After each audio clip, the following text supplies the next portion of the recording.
ఒకరికొకరు కలపడితే ఎలా ఉంటుందో అలా లేదు. వీళ్ళకి ఎలా అంటే వీళ్ళు వీళ్ళు వీళ్ళు దమ్ము శ్రీజనే ఇప్పుడు వచ్చిన కామన్ సెలబ్రిటీలను సింపుల్గా ఇది చేసేస్తారు. దమ్ము శ్రీజ కానీ మాస్క్ మ్యాన్ అయితే గోటీలో సింపుల్ ఆడుకుంటాడు. ఇలా ఆల్రెడీ ఆడుకున్నాడు అగ్ని పరీక్షలో. ఎలా అంటే అలా ఇప్పుడు బిగ్ బాస్లోకి వచ్చిండు, ఇంకా హోమ్లోకి వెళ్ళిండు, ఇంకా ఇలా ఆడుకుంటాడు. వీళ్ళు సెలబ్రిటీలు అంటారా? వీళ్ళకి చెప్పే బదులు ఏదో చెప్పుదాం సరేలే అన్న 2-3 క్వశ్చన్లు చేస్తారు. ఒకరొకరు మేబీ నాకు తెలిసిన కాడికి అయితే ఇప్పుడు సెలబ్రేట్ డైమండ్ పవన్ని తీసుకున్నారు. ఆయన అంత యాక్టివ్గా అనిపించట్లేదు నాకైతే. జస్ట్ ఎందుకంటే అగ్ని పరిశ్రమ కూడా చూశాను, అంత యాక్టివ్గా అయితే అనిపించట్లేదు. జస్ట్ ఏదంటే ఆయన ఎలా అంటే ఆయన జస్ట్ ఖాళీ అది ఇన్స్టాగ్రామ్ ఇన్ఫ్లుయెన్సర్ ఉన్నాడు కాబట్టి ఆయన త్రూ ఆయన కొంచెం సపోర్ట్ చేసేది కాబట్టి ఆయన వెళ్ళి నాకు తెలిసిన కాడికి ఆయన కూడా రావచ్చు సెకండ్ వీక్ అని నేను అనుకుంటున్నాను. కామన్ మ్యాన్ నుంచి మేబీ సెలబ్రిటీలకు వెళ్ళి రావచ్చు అని నేను అనుకుంటున్నాను. ఆయన పర్లేదు చెప్పలేము ఆయన కూడా. అంటే ఇలా తట్టుకో ఇది సెలబ్రిటీలు అంతా ఇది మన యాక్టివ్ అయితే నాకు అనిపించట్లేదు. కామన్ మ్యాన్సే బాగున్నారు. దాంట్లో 3 ఉన్నారు మెయిన్గా. పవన్, దమ్ము శ్రీజ, మాస్క్ మ్యాన్. ఈ 3ని దాటాల, కప్పు కొట్టాలంటే 3ని దాటాలి. సరిపోయి గ్లామర్ ఉందంటారా? ఒకరిద్దరు ఉన్నారు అంతే. జస్ట్ అంతే, ఒకరిద్దరు అంటే దానంతా లేదు, ఎయిట్ అంతా లేదు. అన్న పవన్ వేరే అమ్మాయి కళ్ళల్లో కళ్ళు పెట్టి చూసారు కదా, ఎలా అనిపించింది అన్న కీర్తి చౌదరికి? నాకైతే రీతి చౌదరి నాకైతే ఏమనిపిస్తుంది అంటే కొంచెం ఫేమ్ కోసం అన్నా కానీ, కొంచెం ఓటింగ్ కోసం అన్నా, కొంచెం లవ్ ట్రయాంగిల్ నడిపిస్తే కొంచెం ఏమన్నా ఫేమ్ వస్తుందా? ఎందుకంటే ఆల్రెడీ బిగ్ బాస్ 8 చూశారు. పల్లవి ప్రసాద్ కానీ రితికాది చూశారు. వాళ్ళు ఎలా అంటే కొంచెం లవ్ ట్రాంగిల్లో పల్లవి ప్రశాంత్ దుబ్బుకొని మెల్లమెల్లగా వెళ్ళిపోయిండు. దాని తర్వాత సింపతి కొట్టిండు, ఓట్లు పట్టి, దాని తర్వాత బిగ్ బాస్ అనేది కప్పు లేపిండు.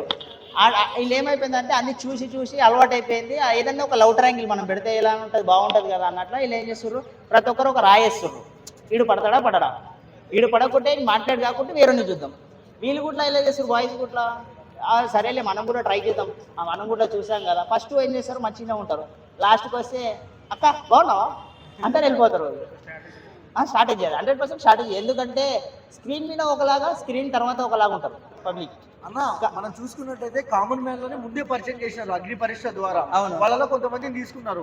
సెలబ్రిటీలు ఇప్పుడు పరిచయం అయ్యారు కదా, ఎవరికి ఎక్కువ కనెక్ట్ అవుతున్నారు మీరు ఆడియన్స్ గా? ఎవరికి ఎక్కువ కనెక్ట్ అయ్యారు? మేబీ నేను మాస్క్ మ్యాన్ ఫస్ట్, సెకండ్ దమ్ము శ్రీజ, థర్డ్ పవన్ కళ్యాణ్. పవన్ కళ్యాణ్ పవన్ కళ్యాణ్ అని పేరు పెట్టారు కదా, పవన్ కళ్యాణ్ అని అంటున్నా. ఎందుకంటే పవన్ అంటే మళ్ళీ ఎవరు అనుకో, మళ్ళీ దాంట్లో కూడా ఉన్నాడు కదా, డైమండ్ పవన్ ఉన్నాడు. మళ్ళీ అంటే మీకు సెలబ్రిటీ స్ట్రాంగ్ అనిపిస్తారా లేదా కామన్ స్ట్రాంగ్ అనిపిస్తారా? నాకు కామన్స్ స్ట్రాంగ్ అనిపిస్తున్నారు. సెలబ్రిటీస్ అంతా ఏమీ అనిపించట్లేదు. ఎందుకంటే ఆల్రెడీ వీళ్ళు అగ్ని పరీక్షలో చూశాను, సెలబ్రిటీస్ కన్నా వీళ్ళు చాలా జోష్లో ఉన్నారు. వీళ్ళు ముందుకు దూసుకెళ్ళిపోతారు. సెలబ్రిటీస్ ని యూత్ లో తీసుకురాలేదు అంటున్నారు, మరి మీరేమంటారు? మీకు అలా అనిపించిందా? 100% ట్రూ అది. ఎందుకంటే ఇంకోటి తగ్గట్టు కామన్ మ్యాన్ కు తగ్గట్టు సెలబ్రిటీస్ లేరు. ఎందుకంటే కామన్ మ్యాన్ కు జస్ట్ కామన్ మ్యాన్ లైట్ తీసుకున్నారు ఫస్ట్ ఆఫ్ ఆల్. అందుకే అలా అంత మంచి సెలబ్రిటీని చూస్ చేసుకోలేరు. అందుకే ఇది పోటీ అనేది గట్టిగా ఉండదు. బిగ్ బాస్ అనేది చూసి కూడా వేస్ట్, అంత ఎంటర్టైన్ కూడా అనిపించట్లేదు. నేను కూడా చూడడం బయటికి తీసుకోవచ్చు. మాస్క్ మ్యాన్ కామెంట్ చేస్తారు కదా బాడీ షేపింగ్, ఎలా అనిపించింది నీకు? పర్లేదు, ఆయన ఫ్రెండ్షిప్లో రాయేసి చూద్దాం, ఈయన మనకు పడతాడా. ఎందుకంటే ఆల్రెడీ అగ్ని పరీక్ష చూశాడు.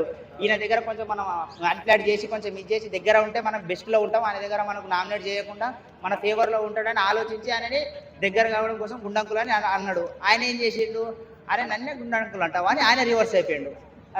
ఆయన చేద్దాం అనుకున్నాడు, రివర్స్ రాయి ఈయనే కొట్టిండు, గుండంకులు ఈయన కొట్టింది ఇమానియల్కి. హిందీ అని ట్రోల్ చేస్తారు. సీజన్ 9 అని కింద పేరు పెడతారు, ట్యాగ్ పెడతారు, ట్యాగ్ బూస్ట్ అయ్యిద్ది. ఇంకేం కావాలి నాగార్జునకి దానికంటే?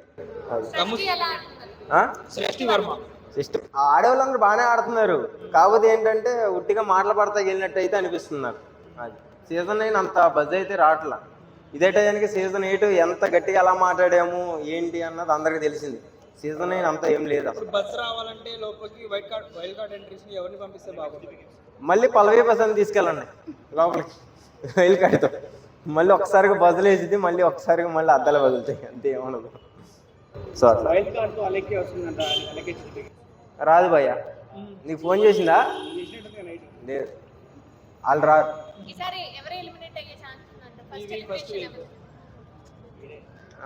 రాతోడు అనుకో. ఏ రాతోడు? రాము రాతోడా? ఎందుకు అన్న? ఎందుకంటే చాలా సైలెంట్గా ఉంటున్నాడు. రాము రాథోడ్ విన్నర్ అయ్యే ఛాన్స్ ఉందనేసి చాలా మంది అంటున్నారు కదా మరి. అలాగే అనుకుంటారు అందరూ. సో బజ్ లేదు అక్కడ, సైలెంట్గా ఉంటాం.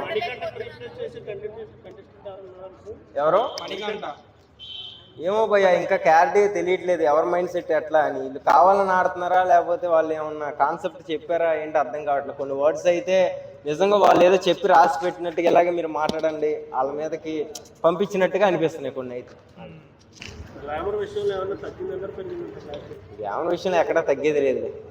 ఎవరున్నారన్న గ్రామర్ గా? ఇప్పుడు రీతు చౌదరి ఒక్కతే ఉంది కదా, ఇంకెవరు లేరు కదా, అందరూ ముస్లిం బ్యాచ్ అనేసి అంటున్నారు. బాగానే ఆడుతుంది, నైస్. అంటే ప్రస్తుతానికి అందరూ అలా కనపడుతున్నారు అంటే ఎవరిలో ఎంత టాలెంట్ ఉందో తెలియదు. ఇంకొంచెం గేమ్ ముందుకు వెళ్తే ఆ ముసలోళ్ళు అయినా సరే వాళ్ళే గెలవచ్చేమో కప్పు, చెప్పలేము కదా. అది ముందు సైలెంట్గా కావాలనే పెట్టారేమో వాళ్ళు. అది ఓవరాల్ ఏం చెప్తారు బిగ్ బాస్ సీజన్? ఓవర్గా కొంచెం సీజన్ 9 చాలా డౌన్లో ఉంది. సో బజ్ రావాలంటే గోస్ట్ ఎన్టీఆర్ గారు వస్తే ఏమన్నా అవుతుందేమో అనుకుంటున్నాం. ఓకే, మధ్యలో ఉందా అవకాశం ఏమన్నా? చేతిలో పనేగా. బయట ఉన్న వాళ్ళు ఫస్ట్లో కొంచెం బెటర్గానే బాగానే వచ్చారు, కాకపోతే కావాలనే కొంతమందిని బయటికి పంపించడం జరిగింది. సో చివరికి సెలక్షన్ చేసిన వాళ్ళు అంత గొప్ప ఏం కాదు అనుకుంటున్నాను నేనైతే. అంటే ఫాలోవర్స్ గురించి కాదు, ఫాలోవర్స్ ఎవరికైనా వస్తుంది ఈ వీడియోలు చేస్తే. సో మాట్లాడే విధానం కానీ గేమ్స్ ఆడే విధానం కానీ కరెక్ట్గా ఎవరు లేరు లోపల. ఓకే, థ్యాంక్ యూ అన్న. Thank you.